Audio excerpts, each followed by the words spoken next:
러시아는 우리에게 지리적으로 가까이에 있습니다. 그러나 왠지 이질적이고 멀리 느껴지는 나라이기도 합니다. 우리가 통일을 이루고 그리고 대륙으로 뻗어 나가기 위해서는 러시아와 좋은 관계를 유지하고 또 협력할 부분이 매우 많습니다. 오늘 석간내일신문에 신북방 정책 용두삼이 되나 이런 칼럼도 게재하고 또 그동안 러시아에 대해서 많은 연구를 해오신 전문가 한 분을 모셨습니다. 안녕하십니까? 네. 반갑습니다. 이렇게 네. 나와주셔서 고맙습니다. 네, 감사합니다.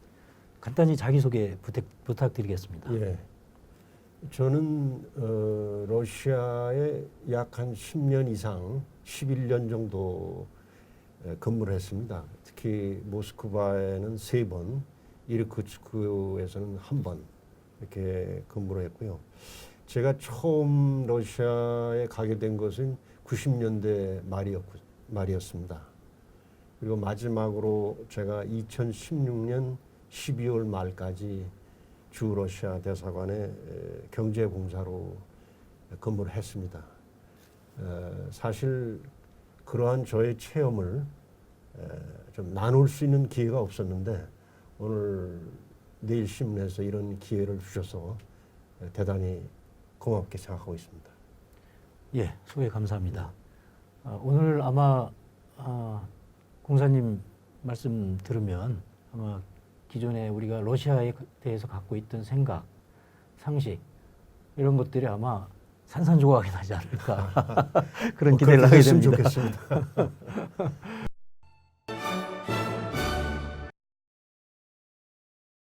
러시아에 대한 오해와 진실 이것이 오늘 대화를 나눌 그런 내용들입니다. 첫 번째는 러시아와 소련 무엇이 다른가 이런 주제로 한번 여쭤보겠습니다.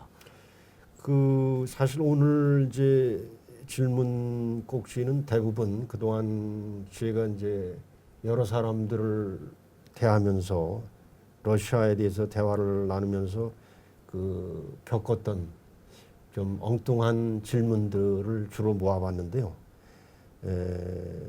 아직도 우리 사회 소위 좀 지도층 인사라고 하시는 분들조차 러시아 뭐 소련이나 그거나 뭐 이런 식의 말씀을 하시는 분들이 많습니다. 비단 일반 대중들만 그런 것이 아니라 식자층에도 상당수가 그렇게 생각하고 있는데 우선 러시아하고 소련은 정치 체제가 다릅니다.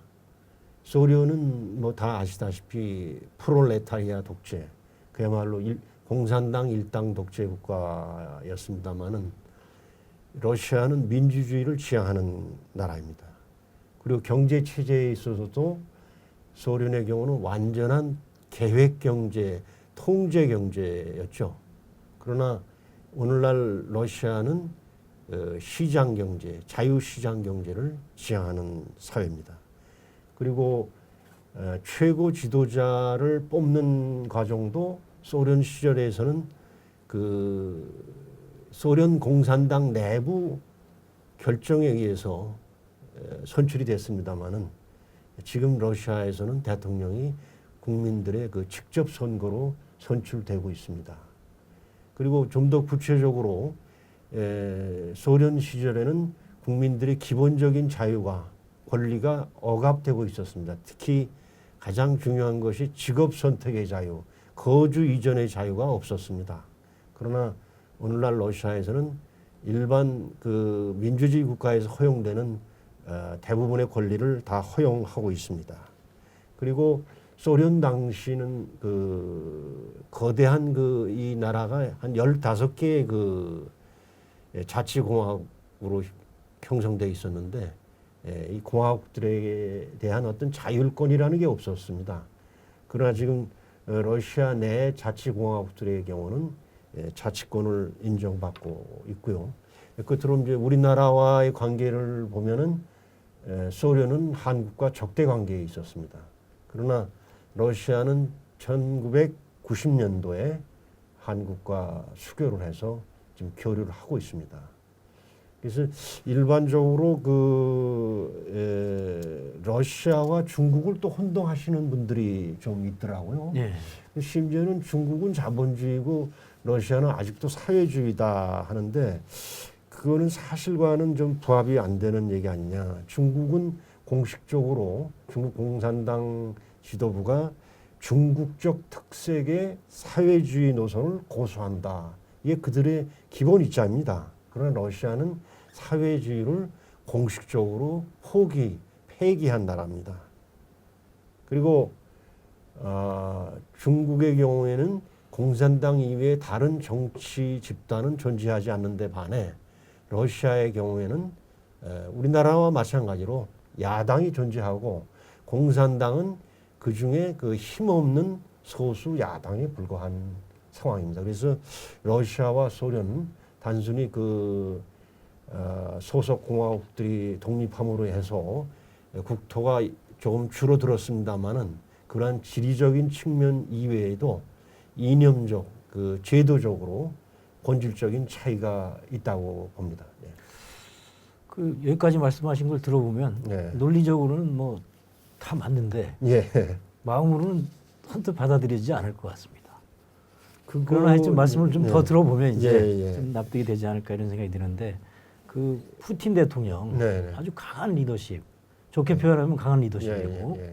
또 일각에서는 또 독재자다 네. 이렇게 보는데 네. 어떻게 평가를 하십니까? 예, 이제 그러한 우리 한국 사람들의 이제 견해는 제가 볼 때는 서방 언론의 영향이 좀 크지 않았던가. 이게 이 끝부분에 가서 말씀을 드리겠습니다만 우리 신문이나 방송의 경우에는 서방 언론이 러시아에 대한 보도를 그대로 그 따라서 하는 경향이 있습니다. 서방은 전통적으로 러시아에 대해서 어떤 두려움을 갖고 있고 동시에 또 러시아에 대한 또 우월감도 갖고 있고 그런 그 복합적인 감정에서 러시아에 관해서는 좀 있는 그대로 보기보다는 러시아를 어떻게 해서든지 좀 깎아내리려고 하는 그런 경향이 좀 있습니다. 근데 우리 네. 언론인의 입장에서는 네. 그 언론에 대한 상당한 탄압, 또 많은 언론인들이 또 뭐 살해당하고 있다. 이런 또 기사도 나오고 있지 않습니까? 예, 그것도 제가 러시아에 근무를 오래 한 사람으로서 사실을 인정을 합니다. 그러한 그 소위 이제 체첸 전쟁과 관련해서 그 정부를 비난하는 기획 취재를 했던 기자가 피살된 사건이 물론 있었죠. 그러나 이제 제가 보기에는 다른 우리가 통상적으로 알고 있는 독재 국가에서와 같이 그러한 일이 빈번하게 일어났던 것은 아니라고 봅니다. 네. 그리고 제가 아까도 중국하고 비교를 했습니다만은 중국에는 사실은 그 민간 언론이라는 게 존재를 하지 않습니다. 근데 반해서 러시아의 경우에는 민간 언론이 분명히 존재하고 정부의 정책이나 입장에 대해서도 다른 의견을 내고 있습니다. 그래서 소위 이제 자유 언론 지수라는 표현이 있는데 그러한 기준으로 본다면 그리 좋은 점수를 주기는 어렵다고 봅니다. 솔직히 말씀드려서. 그러나 그러한 그 무자비한 어떤 그 독재를 범하고 있다. 그렇게 보는 것도 좀 과장되지 않았는가. 저는 그렇게 봅니다. 그렇다면 이제 러시아의 민주주의 네. 앞으로 전망을 어떻게 보십니까? 네. 소련 국민들이 푸틴에 대한 지지도가 압도적으로 높습니까? 자발적 지지도가. 예. 그 한때 그 아주 지지도가 높았을 때는 80%대까지도 간 적이 있었습니다. 그런데 이제 최근 들어서 러시아 일반 국민들의 그 푸틴의 집권에 대해서 좀 피로 현상이 나타나고 있는 것도 사실입니다. 그래서 최근에는 뭐 제가 알기로는 한 40, 50%대로 좀 내려간 걸로 나왔습니다. 근데 푸틴 대통령이 지지가에 대한 지지가 이렇게 높았던 이유는 그 앞선 대통령 옐친 대통령 얘기를 하지 않을 수가 없습니다.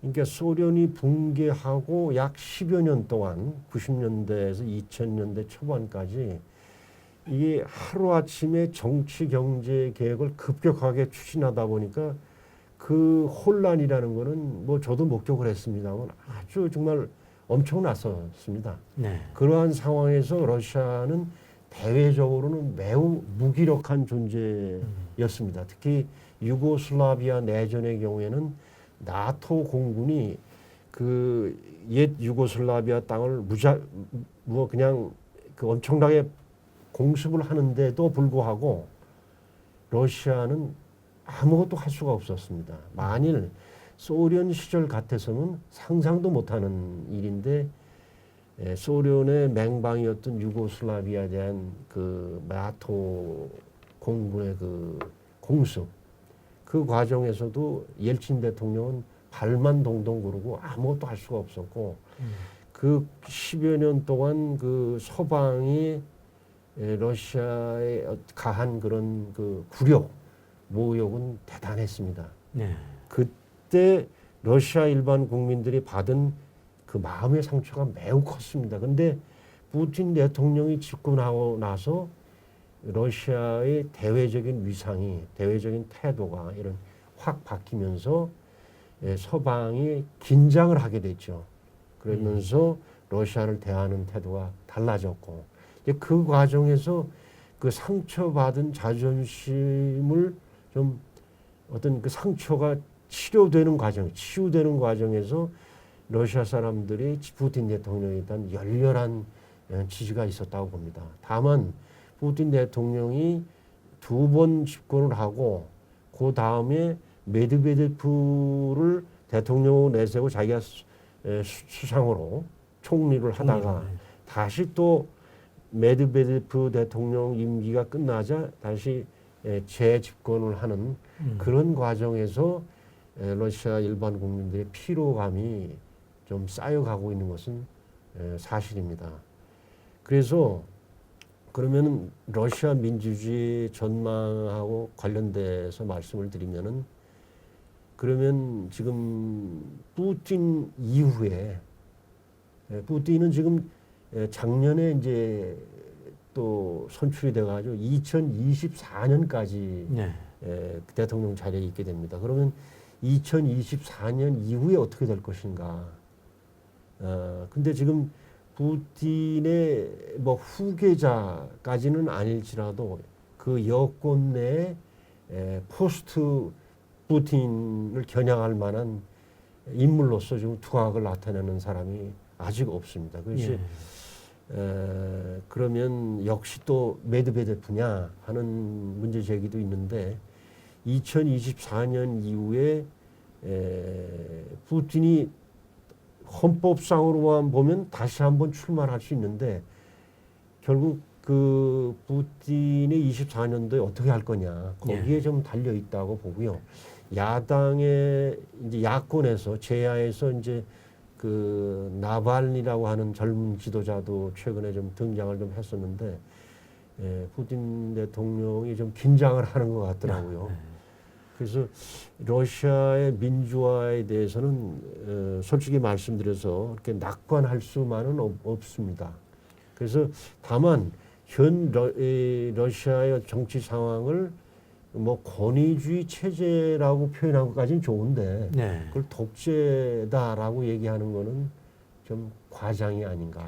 그러면 한 사회를 평가할 때 의회민주주의를 지향하는가, 정치 체제가 다당제와 의회민주주의, 그다음에 시장경제, 언론 출판 집회, 결사의 자유 이런 범주로 볼 때 러시아는 그 범주에 든다 이렇게 판단을 하시는 거군요. 그렇습니다. 예.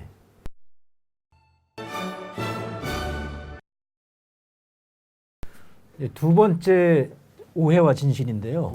러시아 여행 가려고 할 때 저만 해도 좀 불안합니다. 가족이 누구 간다고 하면 거기 스킨헤드가 준동하는데 조심해야 되겠다. 러시아 말고 좀 다른 데 갈 수 없느냐. 이런 이제 질문이 나올 수가 있거든요. 네, 네. 그런 부분에 대해서는 좀 어떻게 봐야 됩니까? 거기에 대해서는 한마디로 제가 백문이 불여일견이다라고 대답을 좀 드리고 싶습니다.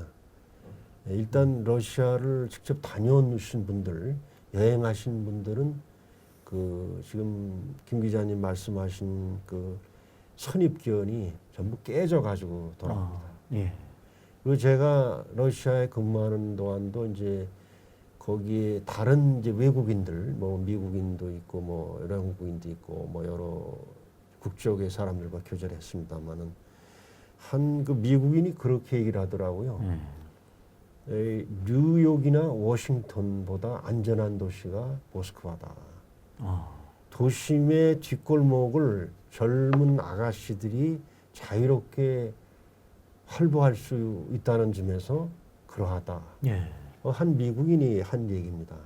그리고 그 아마 이제 뭐 스킨헤드에 관한 보도가 있었기 때문에 아마 네. 그걸 염두에 두고 하신 말씀인데 스킨헤드라고 하는 젊은이들은 소위 이제 극우 성향을 띤 조금 그리고 돌출 행동을 한 또 겉으로 뭐 이렇게 머리를 빡빡 깎고 다닌다든지 좀 이렇게 우통을 벗고 다닌다든지 뭐 겨울에는 그렇게 못하겠죠. 근데 아마 날씨 따뜻할 때 하고 다니는데 좀 뭐 한국식으로 얘기하면 좀 또라이에 가까운 그런 원래 스킨헤드의 원조는 저 영국입니다. 네. 그것이 이제 서방으로 또 러시아에까지도 왔는데 러시아에서의 그 스킨헤드가 출현하게 된 배경은 소위 이제 소련 이후에 러시아로 바뀌고 나서 카프카즈 지역의 그 소위 아제르바이잔, 뭐 아르메니아,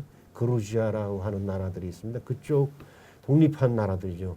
그쪽 출신들이 이제 많이 이제 이주를 해오게 됐어요. 왜냐하면 소련 때는 거주 이전의 자유가 없었기 때문에. 근데 지금 이제 자유롭게 와가지고 소위 이제 이런 뭐 식당이다 무슨 야간업소다 또는 이제 이 소매 상들을 장악하면서 조금 그 일반 이제 슬라브계 러시아 사람들한테는 별로 좋은 인상을 주지 못했던 것 같아요. 그래서 그들에 대한 어떤 그 이주민에 대한 그런 그 반발의 하나로 이런 현상이 러시아에서 나타났던 것 같아요. 근데 그 스킨헤드를 뭐 한마디로 그들도 뭐 단일 집단은 아니기 때문에 일률적으로 말씀드릴 수 없습니다만 스킨헤드들 자신들이 우리는 인종주의자가 아니다라고 그래요. 예. 예. 예. 예. 스킨헤드는 뭐 그 별 걱정할 게 아니라고 하니까 예. 영화를 보면은 예. 러시아 마피아들이 아주 그 굉장히 위협적으로 묘사가 되고 있지 않습니까? 러시아 마피아들 그 상태는 어떻습니까? 총기를 마음대로 소유하고 마치 뭐 총싸움을 벌이고 근데 위협적으로 보이는데 예. 러시아의 총기 소유나 마피아의 실태는 어떻습니까? 우선 이제 한국과 마찬가지로 러시아도 총기 소지가 불법으로 되어 있습니다. 네. 그리고 이제 90년대 네. 그 정치, 사회적, 경제적 혼란기에 그러한 소위 조직 폭력배들이 있었던 건 사실입니다만 네. 지금은 다 이제 지나간 옛날 얘기입니다. 그러니까 푸틴의 그 강한 리더십을 보면 네. 조폭들이 그 꼼짝 생존하기가 못하죠. 힘들 것 같습니다. 네. 네. 뒤에서 혹시 뭐 거래를 하거나 밀어주는 그런 건 없습니까? 정치적으로? 그런 거는 그렇게 되는 건 정치적으로 큰 마이너스죠. 예. 국민들 지지받기 어렵죠. 아, 예. 그렇군요. 그 늘 우리 공사님 이렇게 대화를 나누다 보면 네. 러시아 사회의 인종적 편견이 네. 그 미국이나 이런 데보다 훨씬 더 약하다. 이런 말씀을 그게 하신 걸로 기억이 됩니다. 사실입니다. 통상적으로는 그 미국은 우리 한국 사회는 모든 면에서 미국을 벤치마킹하면서 미국은 모든 것이 잘 돼 있고 합리적으로 돼 있고 바람직하고 다 그런 것 같습니다만 네. 또 세부적으로 들어가 보면은 그렇지 않은 것도 있는데 특히 그 인종주의 측면에서는 미국 사회가 가장 전 세계 인종주의적인 차별이 심한 나라가 아닌가. 네. 근데 저는 그 여러 가지 지표가 있을 수 있는데요. 그 중에 제가 가장 큰 의미를 부여하는 것은 다른 민족하고 서로 통혼을 하느냐 예. 하는 것이 그런 인종주의 속도를 재는 하나의 기준이 될 수 있지 않을까 그렇게 생각을 합니다. 근데 러시아에 제가 와서 보니까요. 러시아에 고려인 동포들이 많이 있지 않습니까? 네. 그 사람들하고 이렇게 대화를 하다 보면은 그 부인이 그 슬라브계인 경우가 그렇게 뭐 드물지가 않더라고요. 뭐 그 고려인 협회 회장도 그렇고 그 밑에 사무총장도 그렇고 또 뭐 유명한 가수 또 뭐 빅토르 초이라는 그런 빅토르 최 그런 다 그 부인들이 그 슬라브계 그 100개 미인들이더라고요. 네. 그래서 아 이게 좀 다르구나 예. 이런 걸 좀 많이 느끼었습니다 현지에서는. 네. 그래서 항상 늘 우리 젊은이들이 네. 우리 유라시아나 네. 이런 데 가서 열심히 하고 싶은 일을 하고 네. 또 그 자기가 사랑하는 여성과 만나서 결혼을 하고 네. 네. 거기서 행복을 찾을 수 있다. 네. 네. 이런 또 그 지론을 펼치고 계시지 않습니까? 아니 제 이제 고등학교 동기 중에 한 친구는 그뭐 같은 뭐 이제 범러시아라고 봐야 되는데 네. 벨라루스 아가씨하고 인터넷으로 연애를 해가지고 장가까지 들었더라고요. 아, 그렇습니까? 예.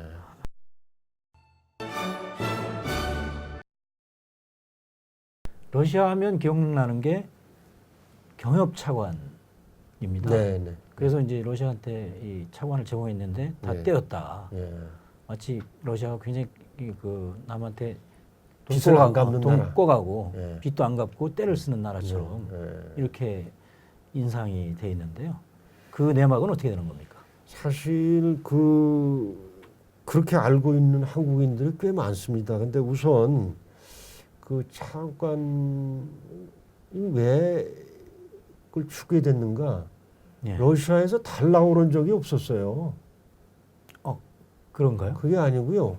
노태우 정부 당시 이제 북방 정책을 수행하면서 러시아와의 경제 협력을 촉진하기 위한 종잣돈으로 우리가 갖다 앵겼다고 보는 게 더 정확합니다. 마중물을 위해서. 예, 마중물을. 예, 점잖게 얘기하고는 예. 이제 마중물이죠. 예. 그래서 우리가 이런 경협 차원을 얘기를 꺼내니까 러시아 사람들이 매우 당황했다고 그래요. 아니 뭐 돈 달라고 그런 적이 없는데. 그랬고요. 이제 30억 불을 준 거로 알려져 있는데 실제는 14억 7천만 불입니다. 네. 그 중에서 이제 10억 불이 현금이었고요. 4억 7천만 불이 소비재 차관이었습니다. 그래서 그럼 소비재 차관이라는 게 뭐냐? 러시아 측에서 한국에 와가지고 뭐 삼성 TV, 뭐 LG 냉장고, 뭐 이런 거를 이렇게 사겠다 그러면 그만큼 그 한도만큼 물건을 사고 그러면 돈은 우리 한국 측에서 그 한국 회사에 주는 형식이었어요. 형식이군요. 예. 형식이었어요. 네. 그래서 4억 7천만 불어치 뭐 우리 이제 가전제품 심지어는 뭐 그중에 뭐 그 당시 이제 러시아 경제가 완전히 일시적으로 붕괴돼 있었기 때문에 여자들의 팬티 스타킹까지도 들어가 있었는데 그 가전제품이 많았었어요. 네. 예. 근데 그 결과적으로 이 러시아 시장에 우리 특히 삼성, LG의 그 가전제품이 많이 들어감으로 해가지고 삼성과 LG 브랜드가 이 글로벌 브랜드로 도약하는 계기가 됐습니다. 왜냐하면은 이 물론 그 우즈베키스탄, 뭐 카자흐스탄 이런 나라에 다 독립을 했습니다만은 네. 러시아에서 뜨면 나머지 그 CIS 국가 시장에서도 뜨는. 그래서 우리 가전제품에 대한 수요를 획기적으로 늘리면서知名도가 높아지고 그래서 그 삼성, LG가 돈 많이 벌었습니다. 지금 4억 7천만 불이면요. 사실 공 하나 더 붙여야 됩니다. 현재 가치로 말하면요. 근데 한동안 이제 이것 때문에 그 뭐 국회에서 막 뭐 설왕설래 할 때 그때 제가 삼성 LG 사람들 보고 얘기해서 나가서 얘기해라. 이게 떼인 돈이 아니고 이것 때문에 이게 마중물이 돼가지고 우리가 재미 많이 봤다. 근데 얘기 안 하더라고요. 입삭시고요. 아, 그러면 뭐 그건 예. 그런 효과가 있었다고 치고 예, 예. 뭐 상환이 됐습니까? 어떻습니까? 예, 그게 지금 그러니까 금년 6월 말 현재 남아 있는 돈이 4억 5,500만 불. 아, 그 매년 7천만 불씩 현금으로 갚고 있습니다. 아, 예. 그렇군요. 그래서 이제 25년이면 다 끝나게 돼 있죠. 근데 한 가지만 제가 추가로 말씀드리면은 이 현재는 현금으로만 갚고 있는데 초기에는 중간에 현물로 현물도 있었어요. 예. 그래서 현물은 우리가 러시아산 무기 그리고 러시아의 헬기 뭐 이런 거 말씀하시죠? 헬기 뭐 탱크 예. 뭐 장갑차 이런 것들이 들어왔죠. 예. 그리고 이거를 이름을 이제 불곰 사업이라고 이름을 붙였어요. 이제 예. 러시아 하면 이제 뭐 곰이 연상된다 그래가지고. 음, 그래서 이거는 이제 지금 더 이상 안 하고 현금으로만 하고 있는데 또 어떤 분들은 뭐 화끈하게 러시아가 지금 뭐 돈도 외환도 많은데 갚지 않느냐. 근데 그것에 관해서는 이제 솔직히 저도 공무원을 했습니다만 네. 공무원들의 그 관료주의 때문에 안 되는 겁니다. 왜냐하면요, 이제 상환 스케줄이 있는데 그거를 앞당겨서 한꺼번에 미리 다 갚는다. 그러면 뭐 탕감도 해줘야 되고 뭐 여러 가지 또 협의할 게 많아요. 근데 우리나라 기획재정부나 러시아 재무부의 관리들이 그걸 귀찮아해요. 네. 머리 아프고 하니까 아예 그냥 원래대로 그냥 하지 뭐 이렇게 네. 해서 2025년에 가서 끝나게 돼 있습니다. 그러면 원래 그 차관이라는 게 한국이 우리가 원해서 마중물로 제공된 것이고 예. 그다음에 상환도 일정에 따라서 예, 다 마무리된다는 거죠. 네, 네. 아, 예. 그래서 자, 뭐 저 떼인 돈이다, 돈 예. 안 갖고 있다, 네. 예, 그런 얘기는 좀 사실과 다르다. 네. 이거는 뭐 숫자가 딱 나오니까 네, 논란은 별로 없을 것 같습니다. 네, 네.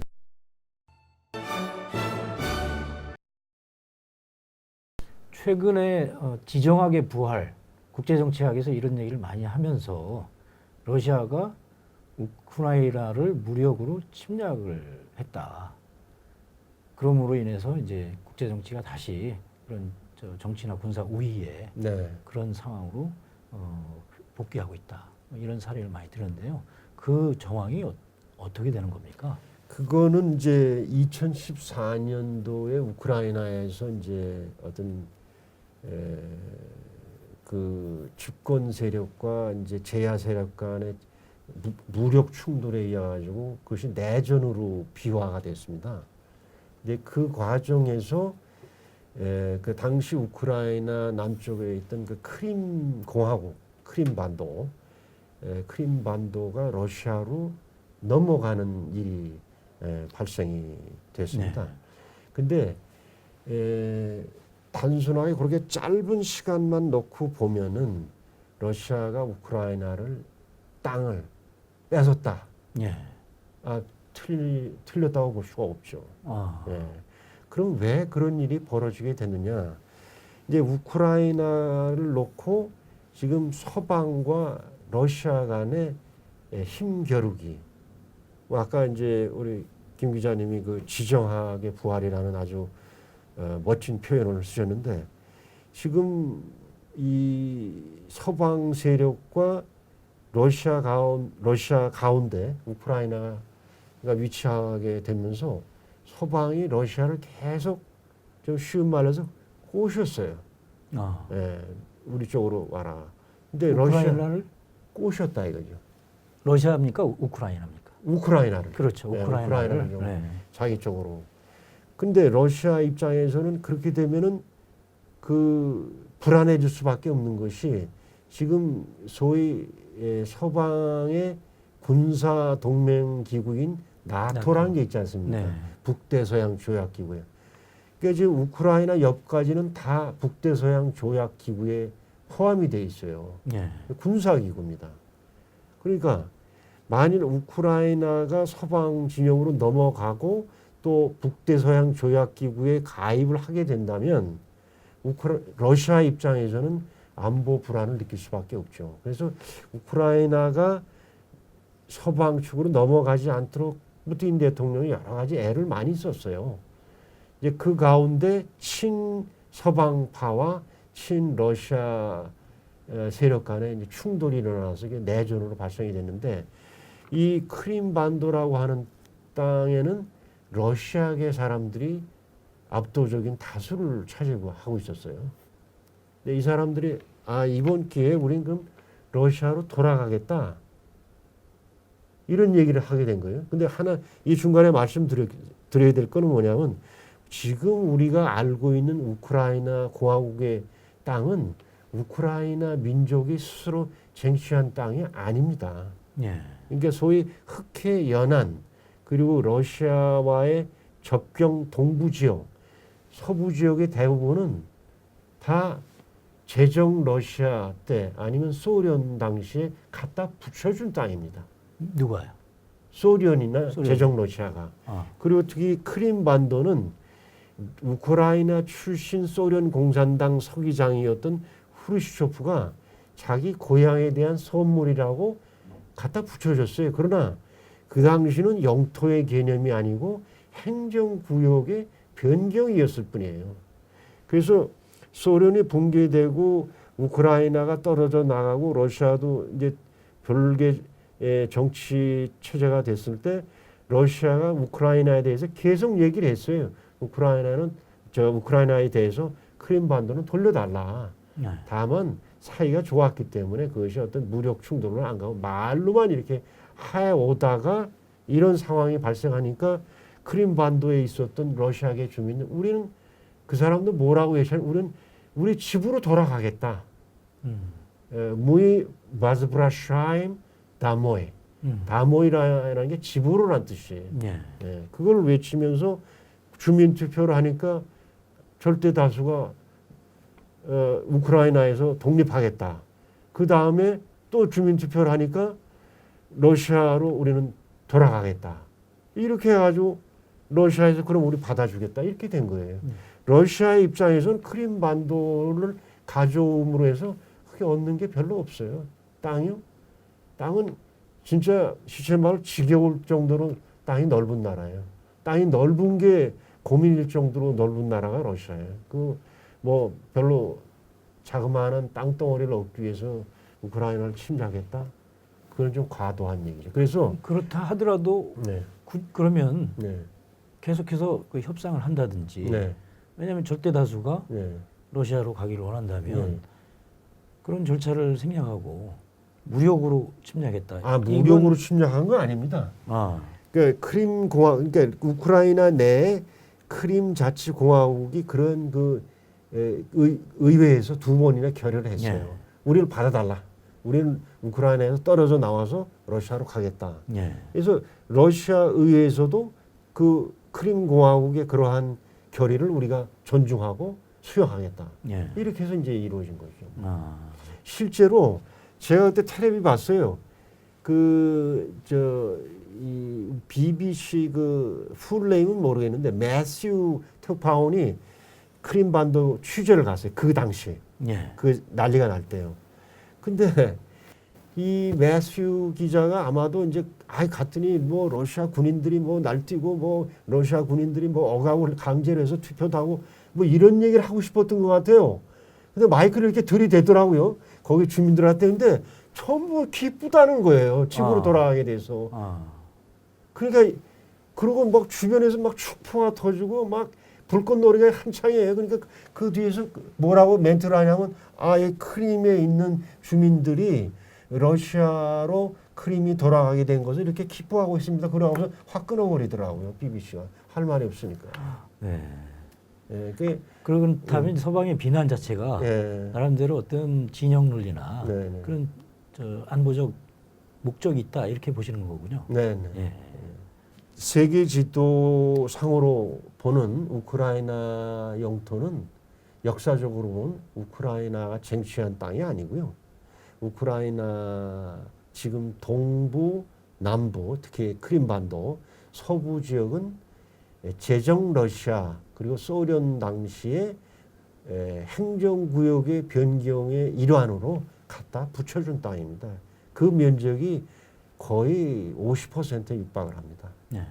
다만 소련이 붕괴되는 과정에서 그 혼란기에 그냥 기존 행정구역을 존중하는 것 같이 그냥 넘어갔다가 러시아 측에서 계속 그 공식적으로 크림반도를 돌려달라고 요청을 한 그 기록, 공식적인 기록들이 있습니다. 그래서 우리 대한민국이 독도에 대해서 그런 역사적으로나 뭐 국제법적으로 보나 뭐로 보나 우리 땅이다 하는 식의 이야기를 우크라이나가 크림반도에 대해서 하기는 어렵고 설득력이 없다. 그리고 크림반도의 주민들의 압도적인 지지에 의해서, 자발적인 지지에 의해서 러시아로 편입되게 됐다. 근데 서방에서는 언론과 정치 쪽에서 국제 정치에서는 예. 러시아가 침략을 했다. 네. 그래서 굉장히 강압적으로 국제 질서를 무시하고 있다. 이렇게 주장을 하고 있지 않습니까? 그런데 사실은 그 유고슬라비아 네. 내전 당시에 나라가 한 4-5개로 쪼개지는 과정에서요. 그 유고슬라비아 연방의 어떤 이 영토의 완전성을 서방은 존중하지 않았습니다. 네. 그리고 쪼개지도록 오히려 유도를 했어요. 예. 예. 그리고 뭐 세르비아, 뭐 크로아티아, 뭐 슬로베니아, 뭐 보스니아 헤르체고비나 막 분열을 조장하고 그랬어요. 예. 그거 어떻게 설명해야 됩니까? 알겠습니다. 예. 이것도 내로남불이죠.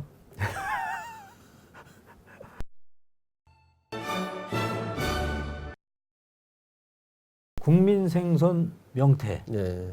이건 러시아와 뗄래야 뗄 수 없는 그런 생선입니다. 우리 제사상을 위해서는 외교관들이 러시아와 명태 쿼터에 대해서 아주 치열한 협상을 해야 되는 그런 예, 예. 아이템인데요. 어떻게 생각하십니까? 왜 우리가 이 러시아에 이렇게 의존하게 됐으며 러시아는 어떤 정책을 가지고 우리하고 협상을 하고 있습니까? 지금 이제 이 명태가 사실은 80년대 중반까지만 해서도 예. 우리나라 바다, 그러니까 동해에서 꽤 잡혔습니다. 예. 근데 우리 어부들의 그 남획에 의해서 예. 마구잡이를 하다 보니까 씨가 말라버렸습니다. 음. 거기다가 기후변화 영향을 또 받았습니다. 예. 그러니까 동해 수온이 올라가면서 이 냉수 어종인 명태가 북쪽으로 주로 러시아 바다 쪽으로 야. 다 이사를 가버렸어요. 그러니까 90년대 들어와서는 수입에 의존을 했거든요. 그러면 그 당시 수입은 어디서 했느냐? 캐나다와 미국 그 쪽의 바다에서 잡았었습니다. 아. 왜냐하면 이제 명태가 주로 사는 곳이 북태평양 지역이거든요. 예. 근데 이제 그것도 우리 어부들이 가서 너무 그 불법 남획을 많이 하다 보니까 미국, 캐나다 정부가 그 쿼타 대금, 그러니까 네. 이보료 그런 거 다 필요 없으니까 나가라 이렇게 쫓겨났어요. 아. 그 비상이 났죠. 이게 제사상에 명태를 올려야 되는데요. 아. 근데 이제 그래서 러시아하고 수교하면서 맺은 협정이 여러 가지 있는데 제1번 타자가 뭐냐면 어업협정이었어요. 어업협정. 명태를 그러니까 잡기 수교 위해서. 협상하고 어업협정은 병행을 했어요. 우리가 숨 넘어가니까. 아. 그래서 이제 그 러시아 바다에 우리 배들이 가서 이제 잡게 됐는데 사실 우리 어부들이 너무 좀 욕심이 많고 예. 이제 뭐 쿼타라는 게 예를 들어서 몇만 톤 이렇게 한도를 정해주는 거 아닙니까? 근데 예. 그거를 초과해서 잡는다든지 이제 그런 일들이 많으니까 러시아가 좀 한마디로 짜증을 좀 많이 내고 예. 러시아 입장에서는 그 뭐 이보료라고 해봐야 1년에 뭐 한 수십만 불밖에 안 돼요. 예. 그 수십만 불이 뭐 러시아 입장에서 뭐 그렇게 의미 있는 외화벌이는 아니거든요. 예. 예, 그냥 뭐 한국 어선 이보를 금지시키면 끝이에요. 뭐 손해 볼 것도 별로 없어요. 예. 근데 우리가 이제 그러다 보니까 이제 그 자꾸 사정도 하고 그러는데 사실은 미국이나 캐나다 정부에 비하면은 고맙게 생각을 해야 되는 거 아니에요? 그 몇 푼 안 되는 이보료 받고 저 들어가서 고기 잡게 해주니까 이렇게. 그 근데 협정은 미국 캐나다는 필요 없다는 얘기예요. 이보료 필요 없다. 나가주세요. 방 빼주세요. 네, 그런 얘기고. 예. 그러니까 사실 근데 뭐 그렇게 실제로 저도 협상에 참여를 여러 번 했습니다만 뭐 그 뭐 갑질이라고 할 만한 건 없는데 이제 우리 언론에 가끔 이제 이렇게 협상이 타결 그러니까 이번에 코타를 몇만 톤을 줄 거냐 그리고 톤당 얼마로 할 거냐 요게 이제 지연되는 경우가 가끔 있었어요. 이제 예. 그럴 때 이제 우리 언론이 좀 이렇게 갑질을 한다. 좀 짜증을 내는 그런 표현을 좀 쓰기도 하고 그러는데 예. 그 대단치 않고 사실은 요거 곁들여서 대게가 한국 사람이 좋아하는 킹크랩? 예, 킹크랩이요. 예. 그것도 러시아 바다에 주로 나는데 그거를 러시아 우리가 직접 못 잡아요. 러시아 어부들이 잡는데 잡아서. 이제 러시아 어부들도 문제가 있는 게 킹크랩의 경우는 수출세라는 게 있어요. 아. 근데 이 탈세를 하려고 이 친구들이 그냥 잡아가지고 바로 정식 절차를 안 받고 공해상으로 와서 우리 배하고 공해상에서 만나가지고 넘기는 거. 러시아 정부가 열 받아가지고 이걸 좀 근절해달라. 근데 우리가 그걸 잘 응하지 않았어요. 이것 때문에도 또 러시아가 이제 좀 짜증을 좀 내고 갑질을 좀 했죠. 아. 그래 그럼 뭐 코타 없어 명태는 뭐 이렇게 나오고 그랬는데 사실은 우리 쪽에 좀 문제가 좀 많았습니다. 그래서 오히려 러시아가 그나마 이렇게 작게 해주는 거를 좀 뭐 고맙게 생각해야 되는 거 아닌가. 예.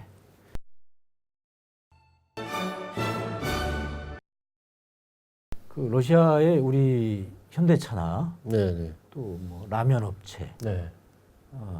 또 뭐 백화점 네. 많이 진출해서 예. 활발하게 사업을 하는 걸로 알고 있습니다. 그럼에도 불구하고 많은 기업들은 네. 여전히 주저주저합니다. 외국인 투자의 무덤이다. 이런 얘기도 있고요. 네. 다년간 러시아에 계시면서 그런 투자 활동도 지원도 하고 그러셨을 텐데요. 네. 어떻습니까? 정말 무덤이 맞습니까? 제가 보기엔 좀 너무 이 거의 중상모략에 가까운 얘기가 아닌가. 아, 그렇습니까? 네. 지금 뭐 그리고 또 하나는 뭐냐면은 대개 이제 아니 우리가 거의 무슨 모든 것을 본받아야 될 이상적인 나라로 생각하고 있는 미국에 투자하면 100%다 성공합니까?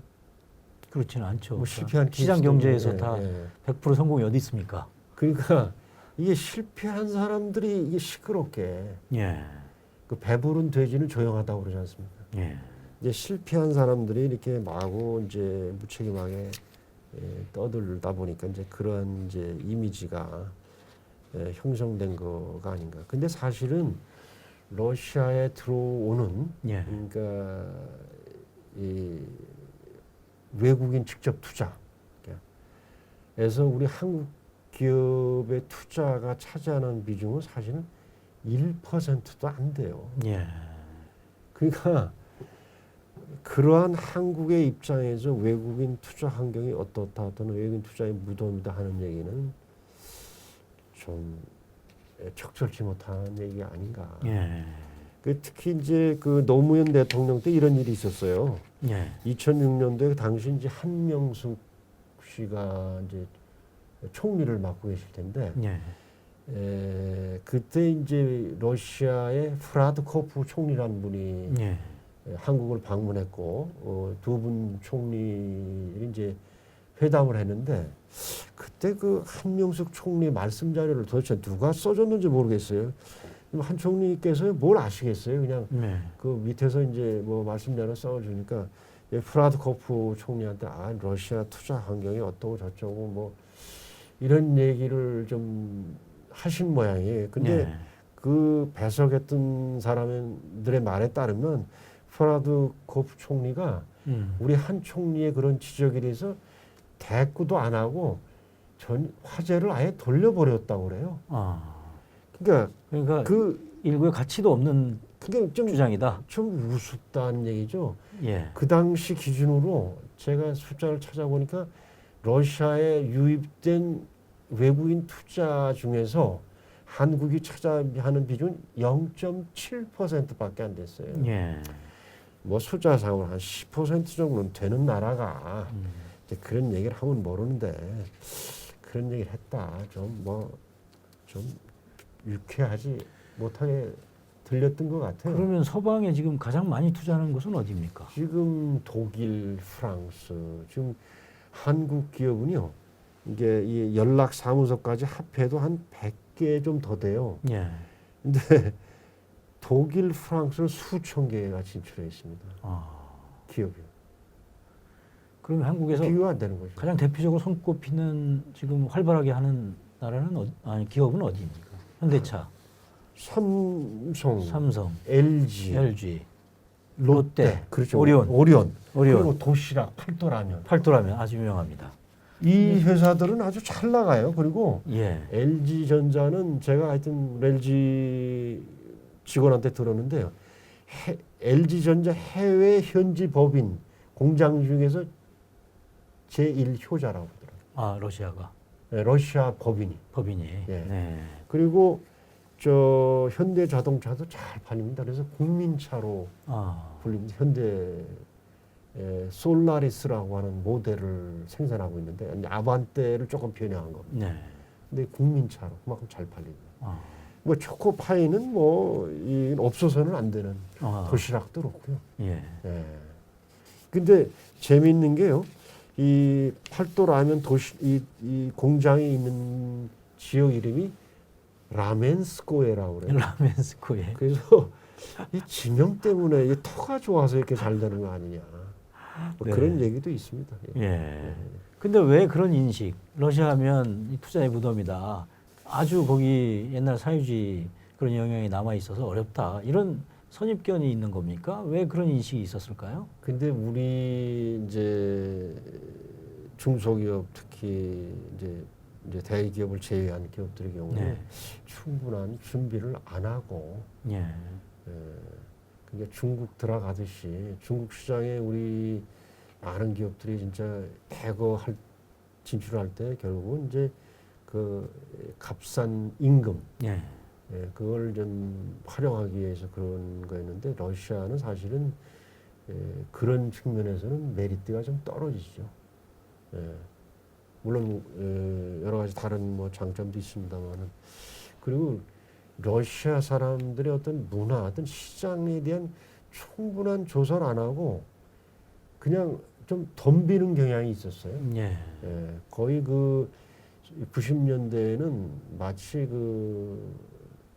뭐라고 할까요? 뭐 모스크바 한번 다녀오지 않으면 명함을 못 내밀 정도로. 예. 그래서 뭐 여담입니다마는 그 바람에 그 당시에 김영삼 당시 야당 총재하고 박철원 씨하고 뭐 하여튼 모스크바에서 해프닝도 있었고 그랬습니다. 예. 그만큼 뭐 붐을 일었었는데 철저한 준비가 없이 덤비는 과정에서 그런 일들이 좀 많이 벌어졌죠. 예. 그렇다면 공사님의 지금 생각과 주장은 철저한 준비를 해서 투자를 하면 여타 다른 나라보다 훨씬 더 기회가 많다. 이렇게 말씀하시는 건가요? 다른 나라보다 꼭 많다라고 자신 있게 말씀드리긴 없죠. 다 제가 이제 비교를 해봐야 돼. 그러나 못지 않다. 예. 그리고 독일, 프랑스 기업들의 예를 보면은 이게 훨씬 시장 적응력이 우리는 약하고요. 예. 거기 러시아어를 좀 해야 됩니다. 뭐 중국에 가서 중국말 해야 된다고 그러는데 러시아는 러시아 말을 좀 해야 돼요. 예. 이해도가 있었는데 근데 독일, 프랑스는 러시아어 잘합니다. 그러니까 시장에 대해서 정보를 언어를 모르는데 뭐 정보를 충분히 수집을 할 수가 있네요. 그러니까 벽에 부딪히고 뭐 사기를 당했다? 지구상에 어딜 가든지 사기는 다 있습니다. 대한민국에도 있고 저 미국에도 있고. 알겠습니다. 나로 발사에 대해서 국민들이 왜 하필이면 우리의 동맹국인 미국도 있는데 네.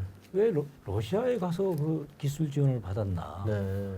그래서 그에 대한 뒷말이 많지 않습니까? 많죠. 그래서 당시에 그 이제 나로가 이제 3차 발사에서 성공을 거뒀는데 1차, 2차 실패를 했을 때 아, 왜 하필 왜 러시아 같이 뭐 이제 생략을 하겠습니다만 예.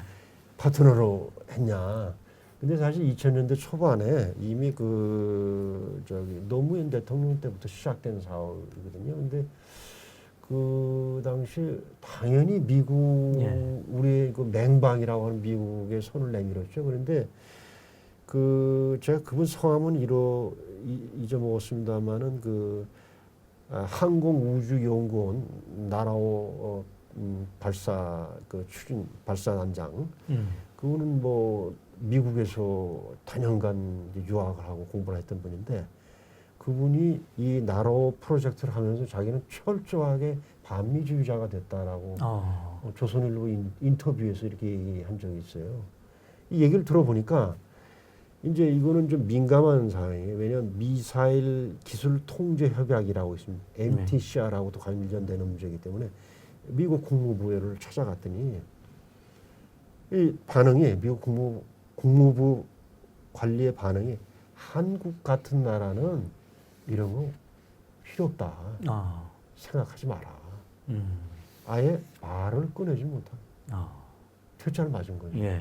그래서 이제 그 EU 쪽에 이제 유럽연합 쪽에 갔더니 거기 이제 프랑스, 영국이 좀 주도하는 지죠 항공우주.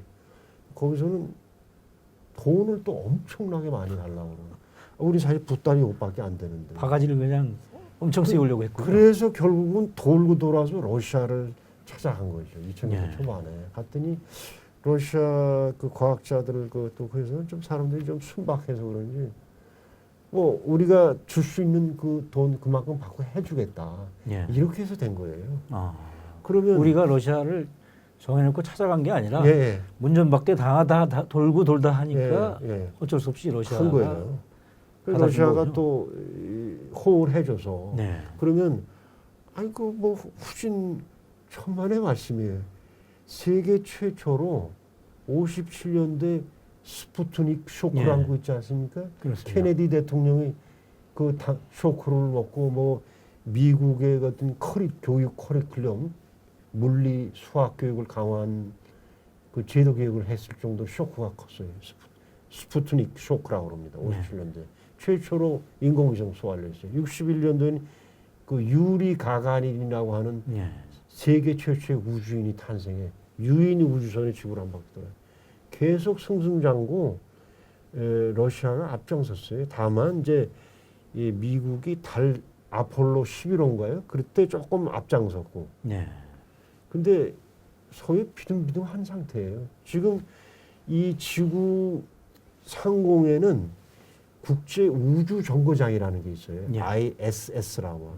이게 이제 레고처럼 여러 가지 그 조각을 이게 이어가지고 정거장을 만들어 놓은 거예요, 공중에. 이게 소련과 미국의 합작품이에요. 그러니까 러시아하고요. 그러니까 러시아가 많이 빠지면 우주 정거장 이거 운영이 안 되는 거예요. 지금도 뭐 러시아 로켓을 미국이 수입을 해다 쓰고 그럽니다. 그리고 우주 정거장까지 ISS까지 우주인들이 왕래하는데 러시아 우주선 소유주, 뭐 러시아 발음으로 하면 사유주라고 하면 그걸 타고 왔다 갔다 해요. 우리 이소연 양이라고 있었죠. 우리나라 최초의 우주인이. 그 이소연 양도 그 소유주 우주선을 타고 ISS까지 갔다 온 거예요. 거기서 여러 가지 각종 실험을 하고 되돌아온 거예요. 그러니까 나사 같은 이런 우주항공 회사가 러시아에는 대여섯 개 돼요. 반관 반민인데요. 그러니까 러시아의 그 수준을 그 우습게 하는 거는 뭐 그건 저는 사실과 다르다. 근데 러시아가 어떻게 그런 궤도에 올라서게 됐나요? 과학기술 발전이? 소련 당시에 미국하고 이제 뭐 이제 지상 무기 가지고는 별로 겨룰 게 없고 이제 우주 무기를 가지고 겨루는 과정에서 이제 소련이 좀 앞장 나서서 나갔죠. 근데 일부 설에 따르면 2차 대전 말기에 그 독일 과학자들 많이 데려와서 근데 미국도 많이 데려갔어요. 예, 뭐 나쁜 짓은 소련만 다 한 거 같이는데 미국도 뭐 나쁜 짓 많이 했어요. 예, 그래서 앞장서 이번에 독일의 네. 이번에 일본의 경제 예, 도발과 관련해서 네. 러시아에서 이제 예, 뭘 좀 도입하자라고 했을 때 네, 네. 많은 언론들이 러시아가 만약 그런 기술을 갖고 있겠느냐 네. 회의적인 반응도 보이고 그랬지 않습니까? 예, 그래서 이제 그 대표적인 소재가 불화수소 그렇습니다. 얘기했는데, 예, 이제 사실은 러시아에서는 반도체 생산을 안 해요. 다 수입해 놨어요. 네. 워낙 우리 삼성 그 하이닉스나 또는 삼성 제품이 좋아가지고 그러다 보니까 기술력은 있는데 그 반도체 공정에 직접적으로 소요되는 그 소위 뭐 5짜리인가 6짜리 이제 99.9999 그거를 생산을 안 하고 있을 뿐이지 할 수는 있는 그런 네. 기술 수준이죠. 그래서 뭐 러시아도 할 수 있다고 그러는데 구체적으로 우리 기업이 러시아로부터 불화수소를 수입할 예정인지는 그건 제가 모르겠어요. 그건 네. 확인해 봐야 될 것 같습니다.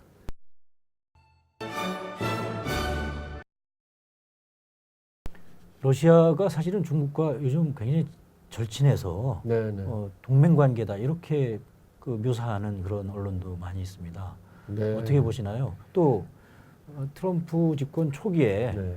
중국을 견제하기 위해서 네. 미국과 러시아가 손을 잡는다 네, 네. 이런 얘기도 또 있었고요. 네. 그럼에도 불구하고 현상을 보면 중국과 러시아는 아주 거의 동맹에 준한 아주 그 강한 결속력을 보여주고 있는데요. 네, 네.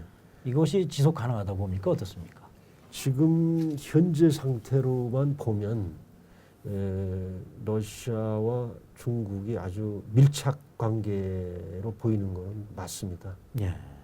과연 이제 앞으로도 계속 이럴 거냐 하는 것은 저로서는 퀘스천 마크입니다. 예. 역사적으로 봤을 때 러시아가 이제 계속 그 태평양을 향해서 동진을 해왔지 않습니까? 특히 예. 이제 17세기 이래로 계속 동진 정책을 취했는데 그 과정에서 당시 이제 18세기, 19세기 당시 중국의 그 청나라하고 충돌이 많이 있었고 그 과정에서 청나라는 러시아에게 영토를 빼앗기기도 하고 네. 또 여러 가지 수모도 많이 당한 그런 그 아픈 기억이 있습니다. 그리고 20세기로 들어와서 소위 이제 국공 내전 당시에도 소련은 일방적으로 마오쩌둥의 중국 공산당을 지지하지 않고 일부는 또 마오쩌둥, 일부는 장제스를 예. 그러니까 중국을 좀 이렇게 서로 양세로 견제하려는 그러한 중국의 입장에서는 매우 그 불쾌한 예. 그런 거죠. 어쨌든 이제 마오쩌둥이 내전에서 승리해서 중화인민공화국이 성립되고 나서 이제 국공 갈등은 없어졌습니다만은 그 상태에서도 또 소련하고도 또 갈등이 있었어요. 같은 거의 전쟁 직전까지 간 거 아닙니까? 예, 60년대는 그러니까 이제 중국이 당시 소련에 대해서 소련의 헤게모니에 도전을 좀 했어요. 예. 물론 그 당시는 군사력이나 국력이 비교가 안 됐음에도 불구하고 그래서 60년대에는 그 우습이 강해서 예. 한겨울에 그 젊은 청년 병사들끼리 얼음판에서 육박전이 다 벌어졌었어요.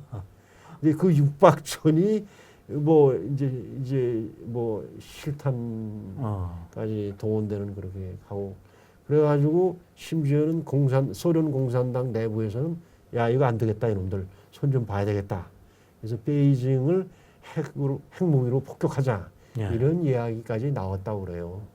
뭐 그런 상황이니까 아무리 중국 사람들이 배포가 크고 느긋하다 해도 불안하지 않았겠습니까? 예. 사실 그 당시 힘이 그래서 결국은 닉슨 대통령을 불러들인 거였어요. 예. 네, 그래서 이제 그 뒤에 이제 개혁 개방돼서 지금 힘이 오히려 지금은 그 전에는 분명히 소련 러시아가 형이고 예. 중국이 동생이었는데 지금은 글쎄 잘 모르겠어요. 어느 쪽이 형이고 동생인지요. 중국의 당국자에게 기자가 그 질문을 했습니다. 네. 이제 중국이 라오따거라고 네, 큰 형님 형이다. 형이다. 네. 어떻게 생각하느냐 네, 네. 이런 질문이 나왔었는데요. 그 정도로 벌써 네. 힘의 관계가 그렇다면 그거에 대해서 네. 러시아의 속내가 있을 거 아닙니까? 러시아 속내가 있죠. 그래서 지금 그 어마어마한 그 땅에 특히 이제 대규모 투자를 해야 되는데 투자 재원이 사실 아시아 지역의 경우는 한국, 중국, 일본부터 와야 되는데 중국은 사실 준비가 돼 있어요. 마구 예. 자본을 쏟아부어. 근데 러시아가 선별적으로만 받아들이고 있어요. 아, 부담을 느끼는 거죠. 예.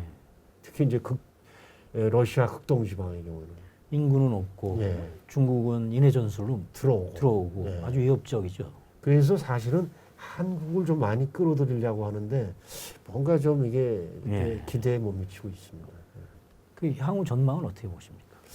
근데 이 세계사를 이렇게 돌이켜 보면은 이렇게 중국과 러시아 같이 이런 거대한 나라가 서로 이렇게 등을 맞대고 있는 격인데 예. 역사적으로 일시적으로 반미 뭐 연합 노선이랄까요? 그런 측면에서는 러시아 입장에서 힘이 달리니까 또 중국 입장에서 또 힘이 달리니까 모르겠습니다만은 이런 공동의 적이 사라진다든지 상황이 바뀌어진다면은 갈등이 일어날 수밖에 없습니다. 이렇게 큰 나라가 서로 등을 맞대고 있는데 역사상으로 사이가 좋은 적이 없어요. 이런 나라들이. 예. 혹시 그 주관적인 희망이 개입된 분석 아닌가요? 아니 근데 그건 그럴 수밖에 없다는 것이죠. 예, 예, 그럴 수밖에. 예. 넘어가겠습니다. 네.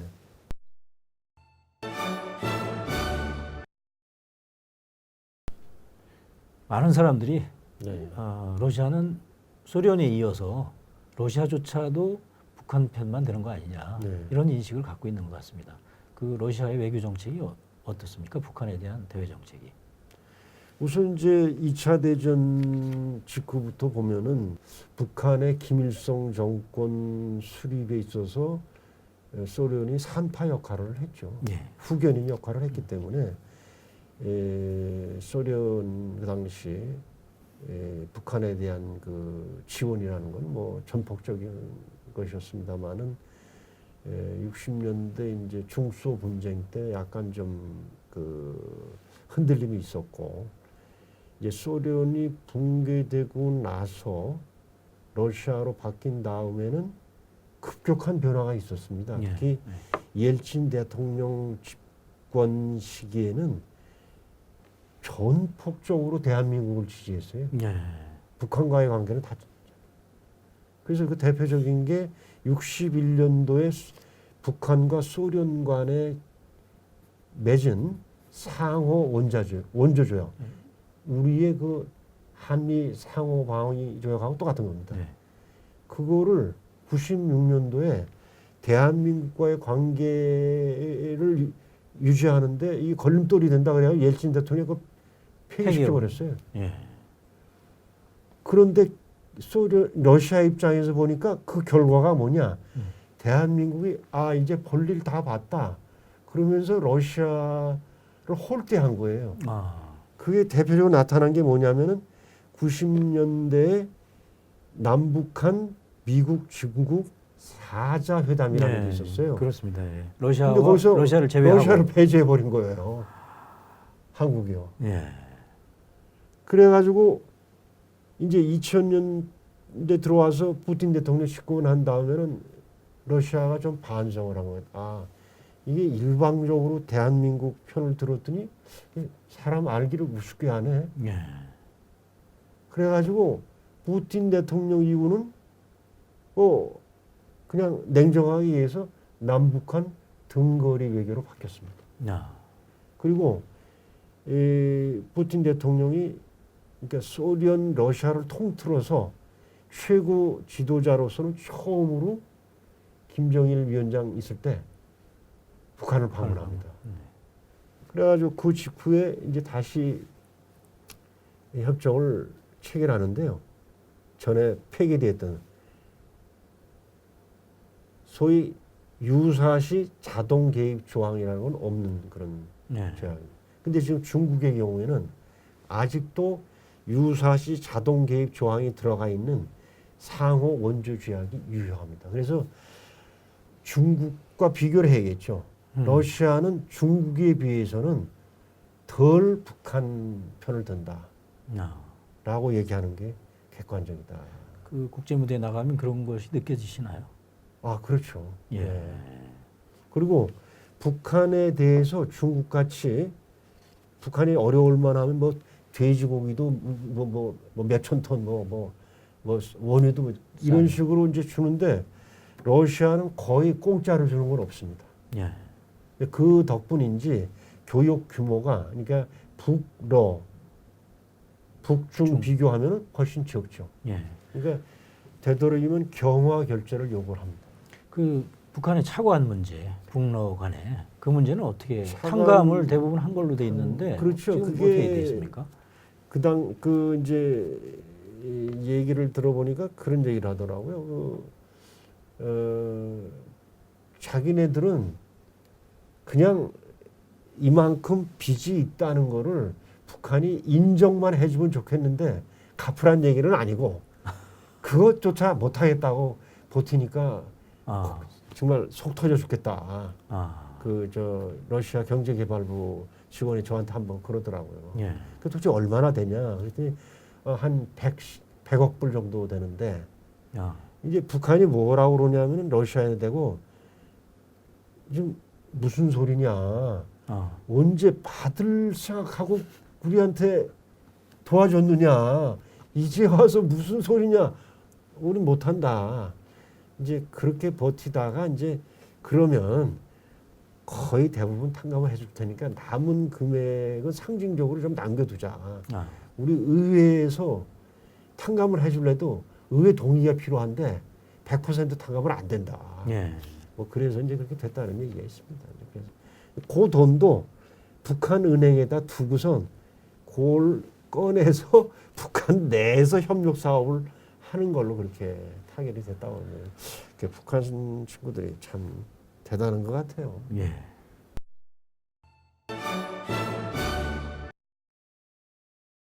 저도 언론인으로서 가끔 느끼는 점인데요. 그 편향, 한쪽 편승하는 네. 입장, 굉장히 러시아에 대해서 강한 것 같습니다.